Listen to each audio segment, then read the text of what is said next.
Polling రోజు ఆ తర్వాత జరిగిన సంఘటనల నేపథ్యంలో కౌంటింగ్ రోజు ఎలాంటి అవాంఛనీయ ఘటనలకు చోటు లేకుండా ఉమ్మడి కర్నూలు జిల్లాలో అధికారులు అన్ని జాగ్రత్తలు తీసుకుంటున్నారు. శాంతి భద్రతలపై పూర్తి స్థాయిలో దృష్టి పెట్టారు. ఎన్నికల కమిషన్ ఆదేశాల మేరకు కఠిన చర్యలు తీసుకుంటాం అంటున్నారు. ముఖ్యంగా పెట్రోల్ బంకుల్లో బాటిల్స్, ఇతర డబ్బాల్లో ఎట్టి పరిస్థితుల్లో పెట్రోల్ అమ్మకాలు చేయడానికి వీల్లేదని ఆయా పెట్రోల్ బంక్ యాజమాన్యాలకు నోటీసులు జారీ చేశారు. ఇక రౌడీ షీటర్ల కదలికలపై కూడా పూర్తి స్థాయిలో నిఘా పెట్టారు.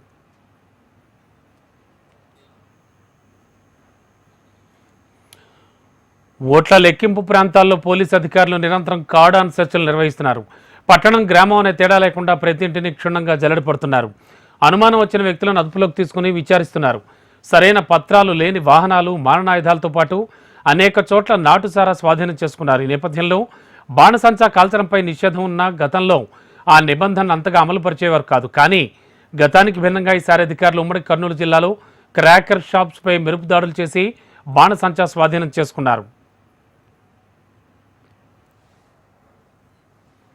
కౌంటింగ్ రోజు ప్రత్యేకంగా ఏంటంటే కేవలం ఏజెంట్స్, జనరల్ ఏజెంట్స్, క్యాండిడేట్స్ వీళ్ళని మాత్రమే అలౌ చేయడం జరుగుతుంది.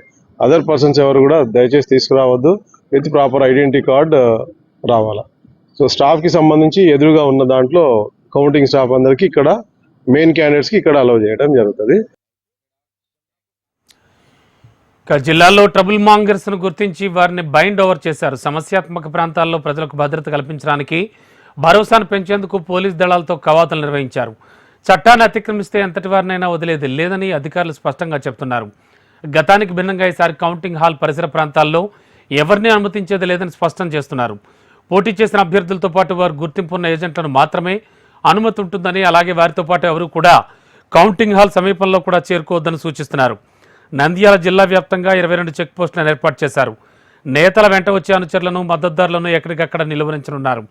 అత్యుత్సాహంతో ఎవరైనా ఇబ్బందులకు గురి చేసినా, నిబంధనలు వ్యతిరేకించినా దాని పర్యవసానం తీవ్రంగా ఉంటుందని హెచ్చరిస్తున్నారు.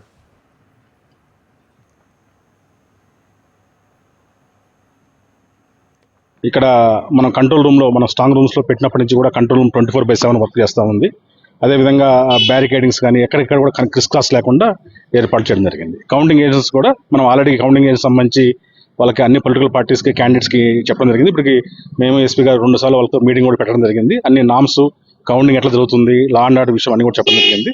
వాళ్ళు 3 days బిఫోర్ వరకు వాళ్ళు సబ్మిట్ చేసే టైం ఆల్రెడీ 75% మంది సబ్మిట్ చేశారు. ఇంకా కూడా 1 or 2 క్యాండిడేట్స్ సబ్మిట్ చేయాల్సిన అవసరం ఉంది.